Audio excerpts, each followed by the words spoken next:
بسم الله الرحمن الرحيم. أتى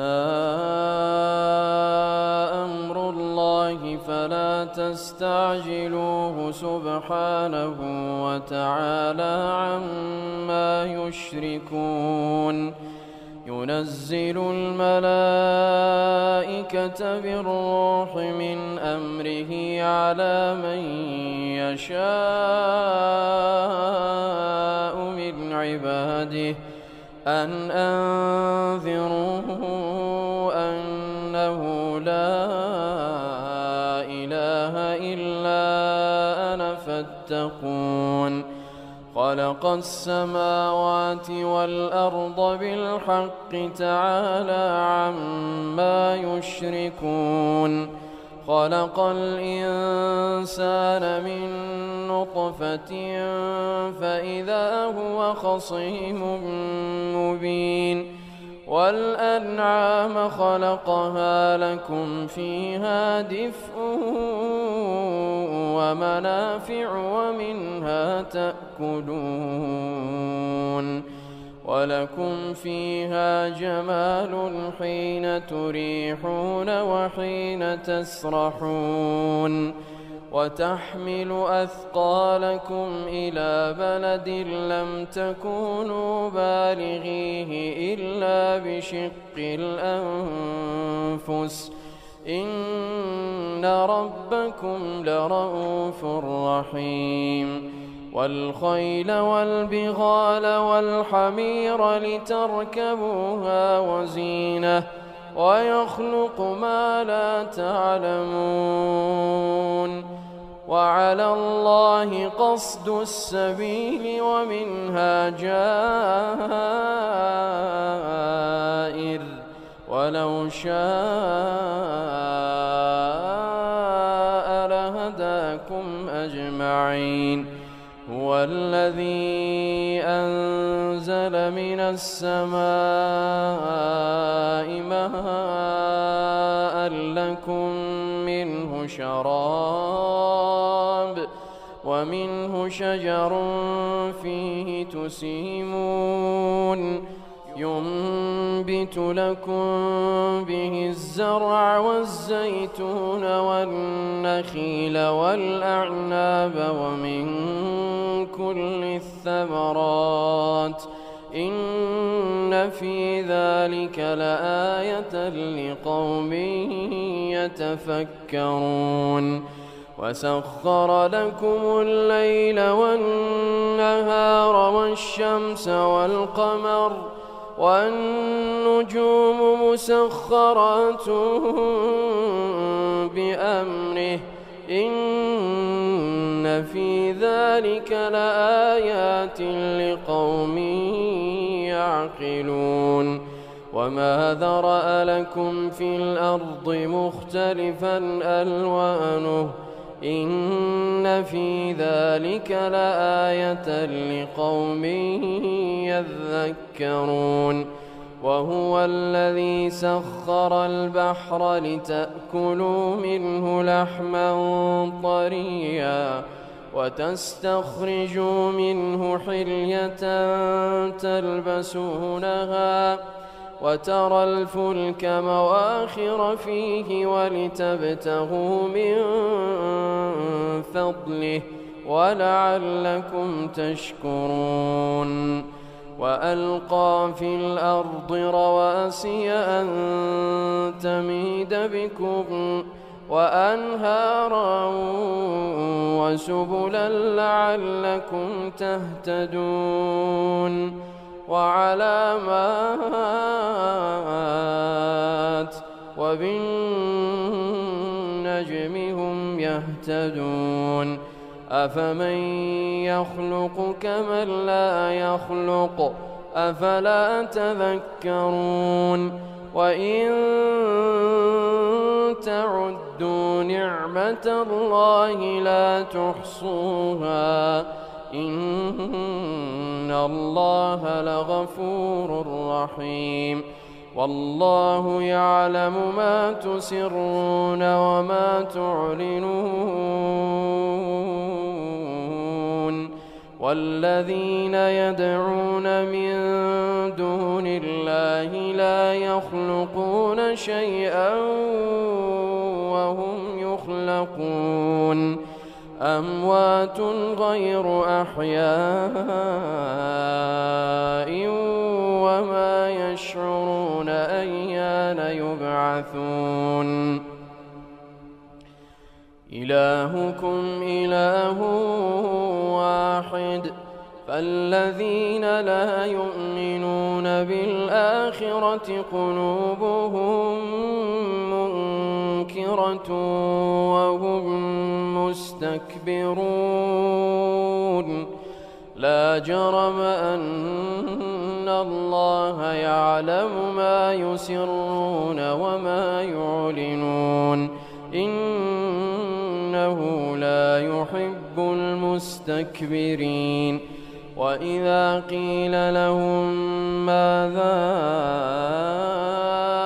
أنزل ربكم قالوا أساطير الأولين ليحملوا أوزارهم كاملة يوم القيامة ومن أوزار الذين يضلونهم بغير علم ألا ساء ما يزرون قد مكر الذين من قبلهم فأتى الله بنيانهم من القواعد فخر عليهم السقف من فوقهم وأتاهم العذاب من حيث لا يشعرون ثم يوم القيامة يخزيهم ويقول أين شركائي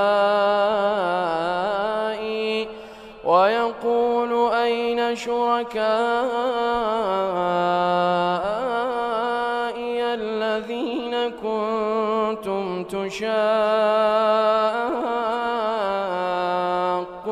فيهم قال الذين أوتوا العلم إن الخزي اليوم والسوء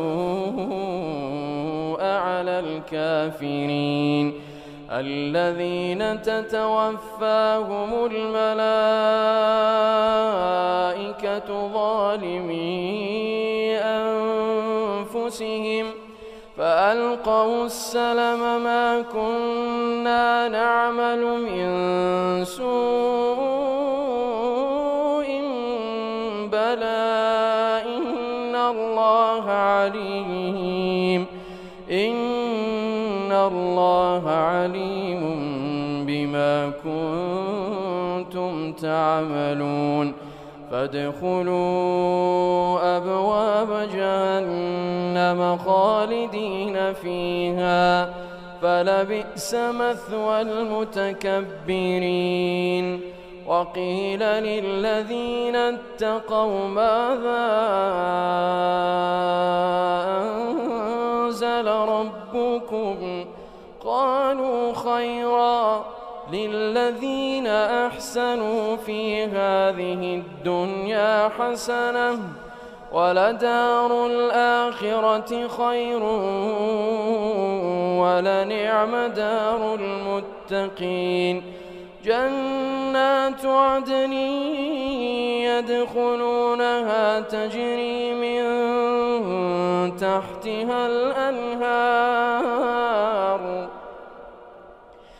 لهم فيها ما يشاءون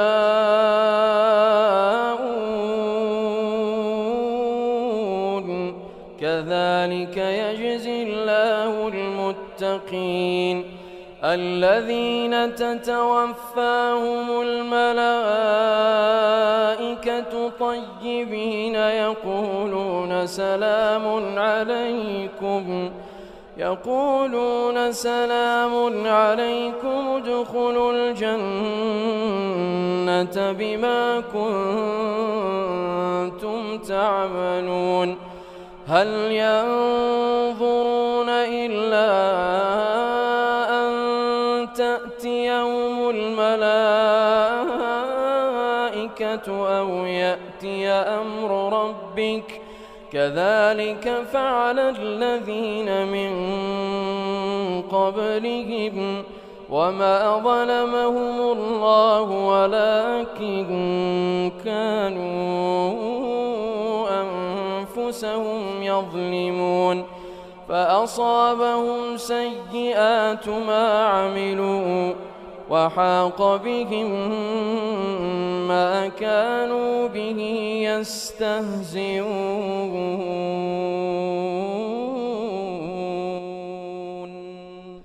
وقال الذين أشركوا لو شاء الله ما عبدنا من دونه من شيء نحن ولا آباؤنا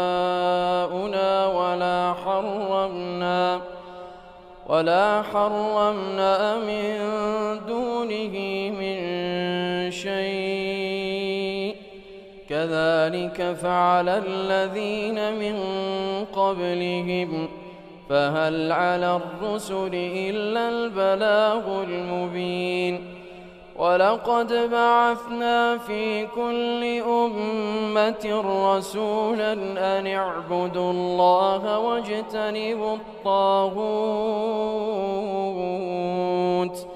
فمنهم من هدى الله ومنهم من حقت عليه الضلالة فسيروا في الأرض فانظروا كيف كان عاقبة المكذبين إن تحرص على هداهم فإن الله لا يهدي من يضل وما لهم من ناصرين وأقسموا بالله جهد أيمانهم لا يبعث الله من يموت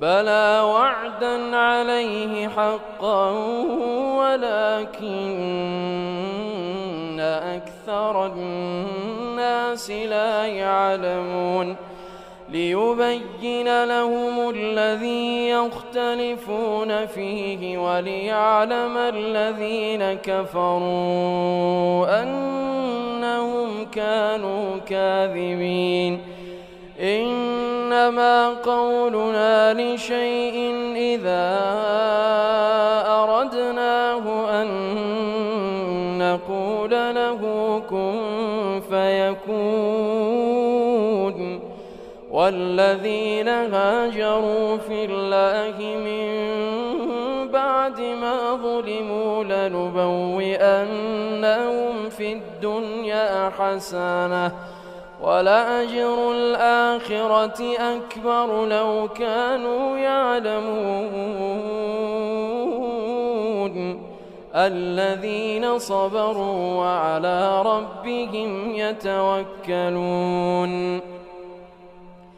وما أرسلنا من قبلك إلا رجالا نوحي إليهم فاسألوا أهل الذكر إن كنتم لا تعلمون بالبينات والزبر وأنزلنا إليك الذكر لتبين للناس ما نزل إليهم ولعلهم يتفكرون أفأمن الذين مكروا السيئات أن يخسف الله بهم الأرض أو يأتيهم العذاب من حيث لا يشعرون أو يأخذهم في تقلبهم فما هم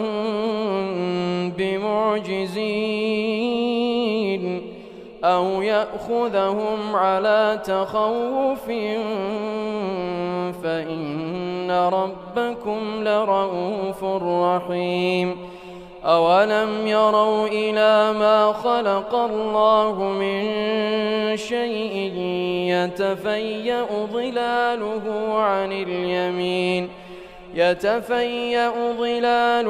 عن اليمين والشمائل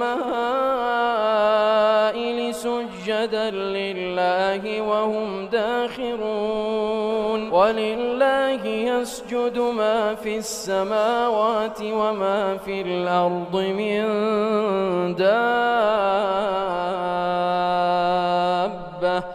والملائكة وهم لا يستكبرون يخافون ربهم من فوقهم ويفعلون ما يؤمرون. وقال الله لا تتخذوا إلهين اثنين إنما هو إله واحد فإياي فارهبون. وله ما في السماوات والأرض وله الدين واصبا أفغير الله تتقون. وما بكم من نعمة فمن الله ثم إذا مسكم الضر فإليه تجارون ثم إذا كشف الضر عنكم إذا فريق منكم بربهم يشركون ليكفروا بما آتيناهم فتمتعوا فسوف تعلمون. ويجعلون لما لا يعلمون نصيبا مما رزقناهم تالله لتسألن عما كنتم تفترون. ويجعلون لله البنات سبحانه ولهم ما يشتهون. وإذا بشر أحدهم بالأنثى ظل وجهه مسودا وهو كظيم يتوارى من القوم من سوء ما بشر به أيمسكه على هون أم يدسه في التراب ألا ساء ما يحكمون.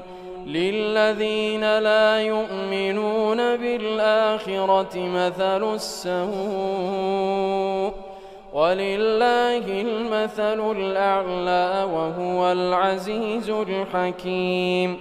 ولو يؤاخذ الله الناس بظلمهم ما ترك عليها من دابة ولكن يؤخرهم إلى أجل مسمى فإذا جاء أجلهم لا يستأخرون ساعة ولا يستقدمون. ويجعلون لله ما يكرهون وتصف ألسنتهم الكذب أن لهم الحسنى لا جرم أن لهم النار وأنهم مفرطون.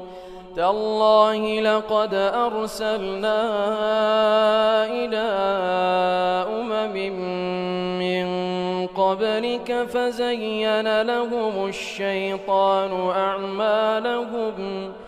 فهو وليهم اليوم ولهم عذاب أليم. وما أنزلنا عليك الكتاب إلا لتبين لهم الذي اختلفوا فيه وهدى ورحمة لقوم يؤمنون. والله أنزل من السماء ماء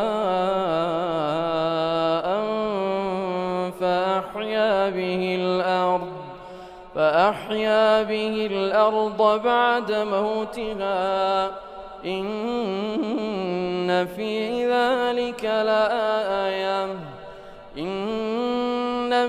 ذلك لآية لقوم يسمعون.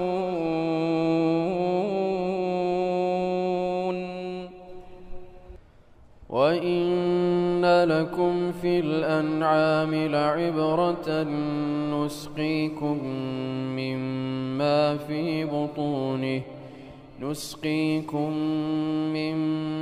في بطونه من بين فرث ودم لبنا خالصا سائغا للشاربين. ومن ثمرات النخيل والأعناب تتخذون منه سكرا ورزقا حسنا.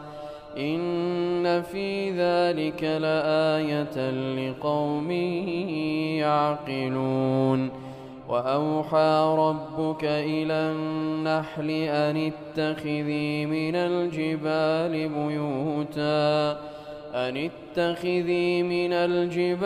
بيوتا ومن الشجر ومما يعرشون. ثم كلي من كل الثمرات فاسلكي سبل ربك ذللا يخرج من بطونها شراب مختلف ألوانه فيه شفاء للناس. إن في ذلك لآية لقوم يتفكرون. والله خلقكم ثم يتوفاكم ومنكم من يرد إلى أرذل العمر لكي لا يعلم بعد علم شيئا. إن الله عليم قدير.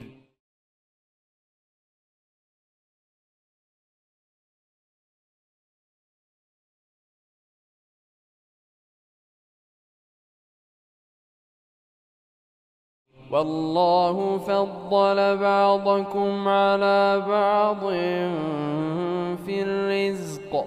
فما الذين فضلوا براد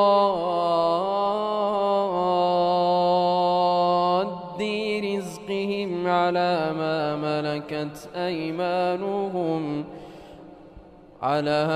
ملكت أيمانهم فهم فيه سواء.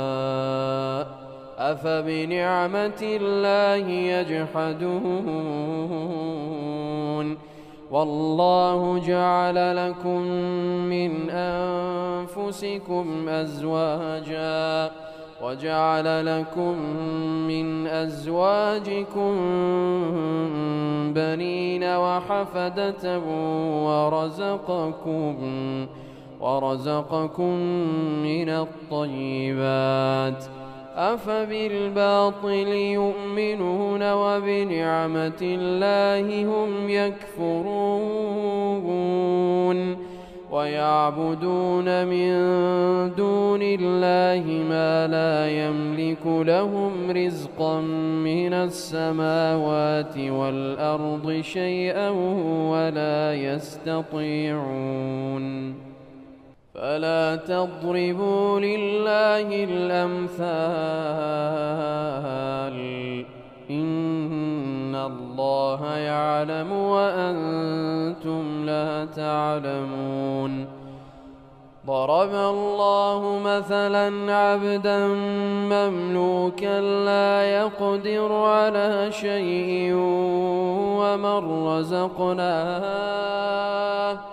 ومن رزقناه منا رزقا حسنا فهو ينفق منه سرا وجهرا هل يستوون الحمد لله بل أكثرهم لا يعلمون وضرب الله مثلا رجلين أحدهما أبكم لا يقدر على شيء وهو كل على مولاه أينما يوجهه لا يأت بخير هل يستوي هو ومن يأمر بالعدل وهو على صراط مستقيم ولله غيب السماوات والأرض وما أمر الساعة إلا كلمح البصر أو هو أقرب إن الله على كل شيء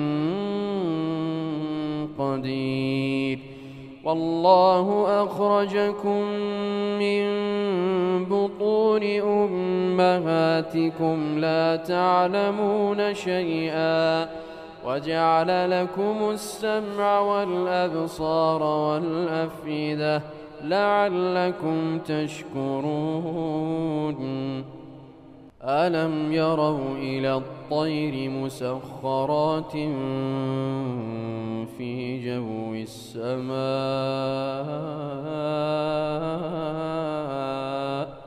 ما يمسكهن إلا الله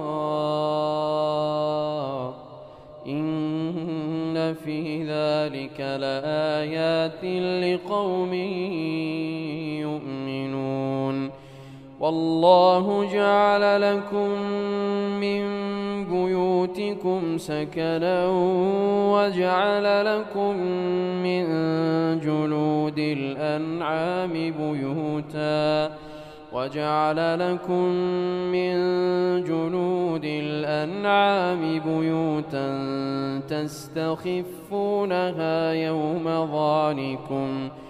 تستخفونها يوم ظعنكم ويوم إقامتكم ومن أصوافها وأوبارها وأشعارها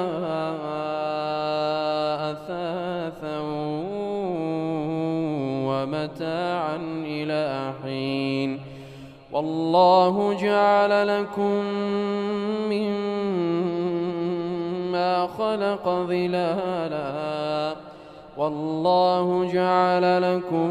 مما خلق ظلالا وجعل لكم من الجبال أكنانا وجعل لكم سرابيل تقيكم الحر وسرابيل تقيكم بأسكم كذلك يتم نعمته عليكم لعلكم تسلمون فإن تولوا فإنما عليك البلاغ المبين يعرفون نعمة الله ثم ينكرونها وأكثرهم الكافرون ويوم نبعث من كل أمة شهيدا ثم لا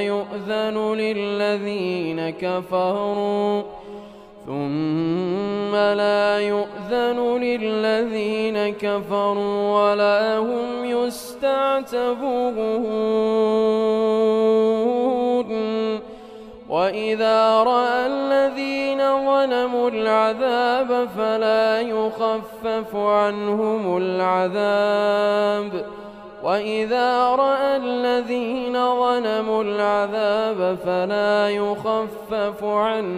ولا هم ينظرون وإذا رأى الذين أشركوا شركاءهم قالوا ربنا هؤلاء شركاؤنا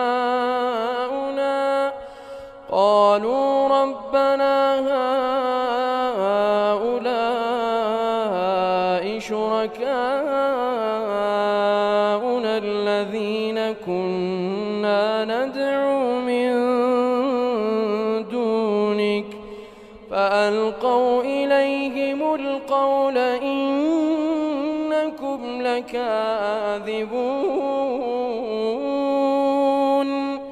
وألقوا إلى الله يومئذ السلم وضل عنهم ما كانوا يفترون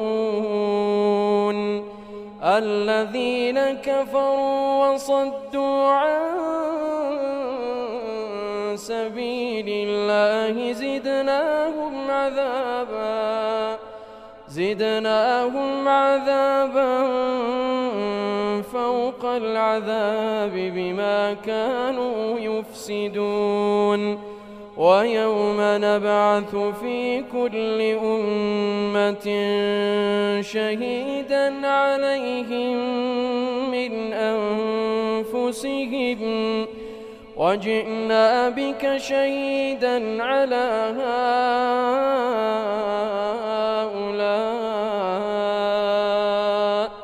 ونزلنا عليك الكتاب تبيانا لكل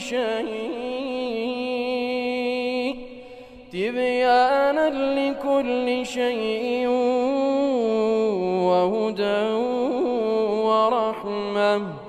وهدى ورحمة وبشرى للمسلمين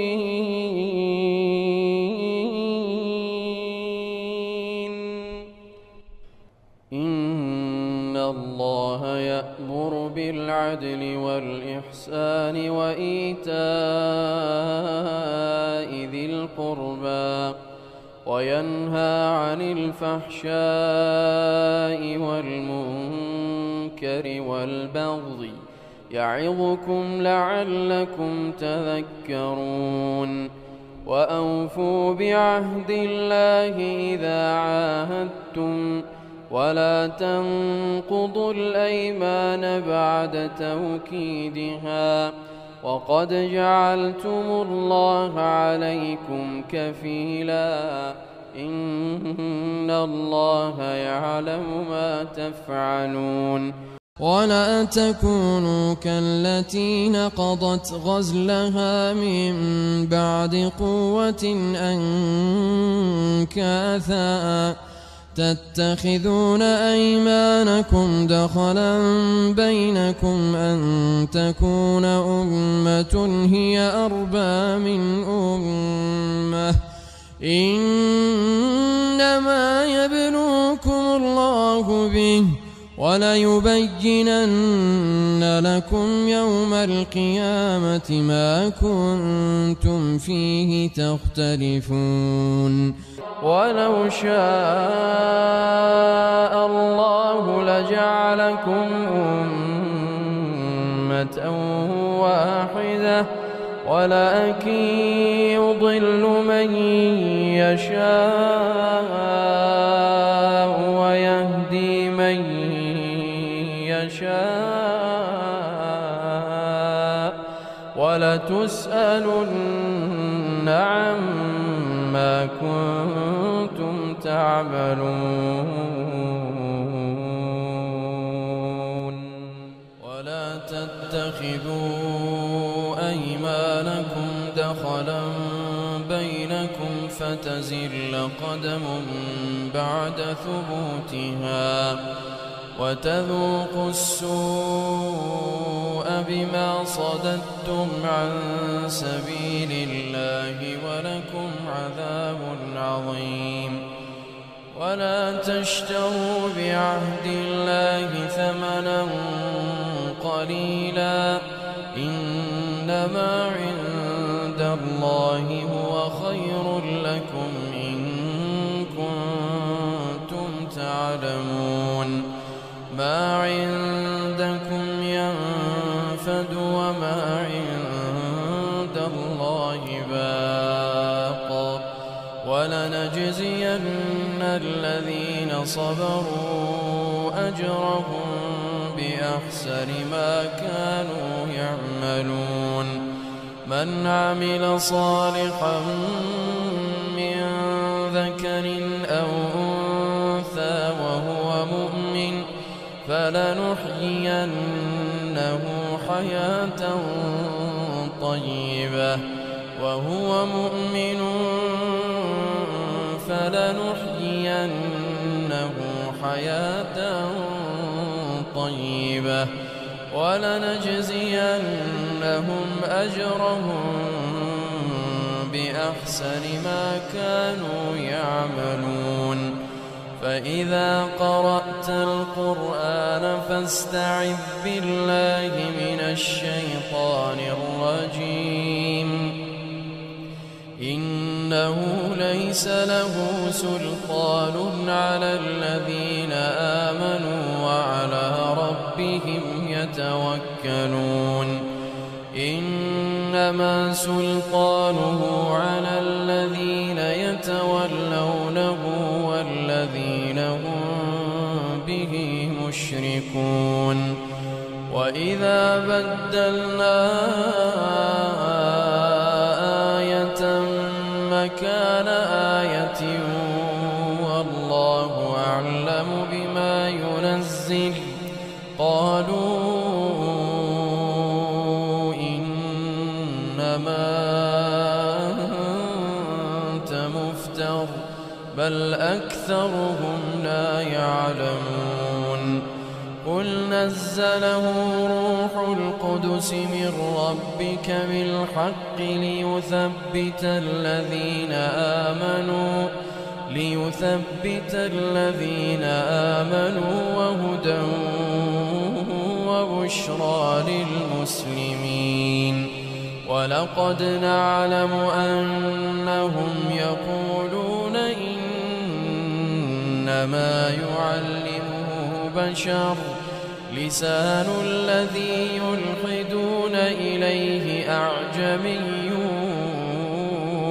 وهذا لسان عربي مبين إن الذين لا يؤمنون بآيات الله لا يهديهم الله ولهم عذاب أليم إنما يفتري الكذب الذين لا يؤمنون بآيات الله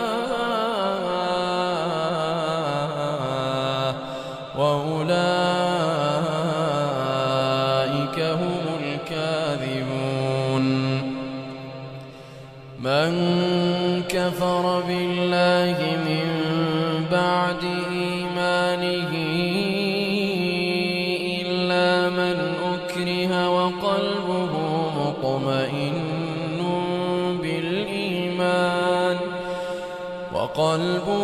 مطمئن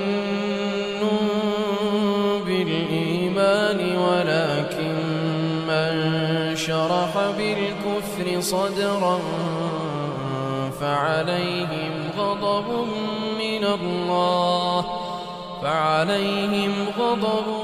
من الله ولهم عذاب عظيم ذلك بأن أنهم استحبوا الحياة الدنيا على الآخرة وأن الله لا يهدي القوم الكافرين. أولئك الذين طبع الله على قلوبهم وسمعهم وأبصارهم وأولئك هم الغافلون. لا جرم أنهم في الآخرة هم الخاسرون.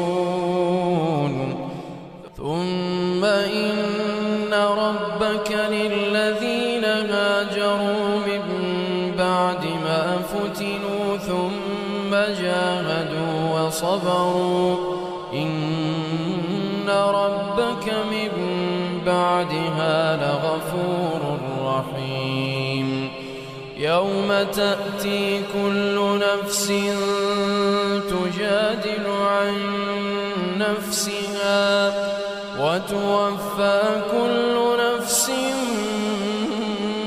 ما عملت وهم لا يظلمون. وضرب الله مثلا قرية كانت آمنة مطمئنة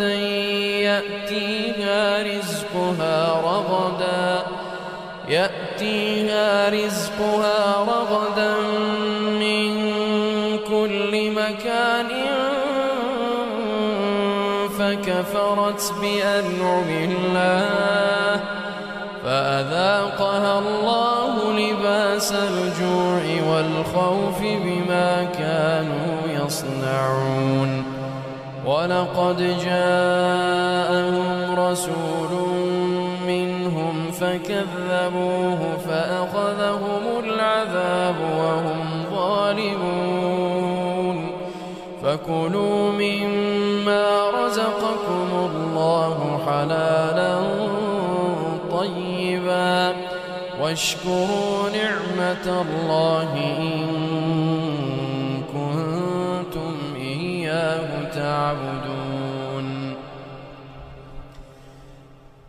إنما حرم عليكم الميتة والدم ولحم الخنزير وما أهل لغير الله به فمن اضطر غير باغ ولا عاد فإن الله غفور رحيم. ولا تقولوا لما تصف ألسنتكم الكذب هذا حلال وهذا حرام لتفتروا على الله الكذب إن الذين يفترون على الله الكذب لا يفلحون. متاع قليل ولهم عذاب أليم. وعلى الذين هادوا حرمنا ما قصصنا عليك من قبل وما ظلمناهم ولكن كانوا أنفسهم يظلمون. ثم إن ربك للذين عملوا السوء بجهالة ثم تابوا من بعد ذلك وأصلحوا إن ربك من بعدها لغفور رحيم. إن إبراهيم كان أمة قانتا لله حنيفا ولم يك من المشركين شاكرا لأنعمه اجتباه وهداه إلى صراط مستقيم.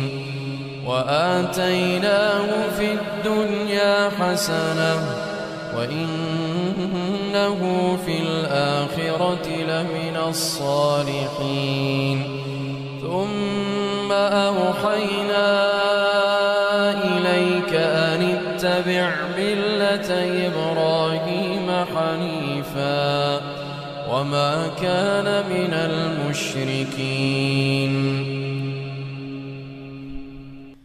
إنما جعل السبت على الذين اختلفوا فيه وإن ربك ليحكم بينهم يوم القيامة فيما كانوا فيه يختلفون ادع إلى سبيل ربك بالحكمة والموعظة الحسنة وجادلهم بالتي هي أحسن إن ربك هو أعلم بمن ضل عن سبيله وهو أعلم بالمهتدين وإن عاقبتم فعاقبوا بمثل ما عوقبتم به ولئن صبرتم لهو خير للصابرين واصبر وما صبرك إلا بالله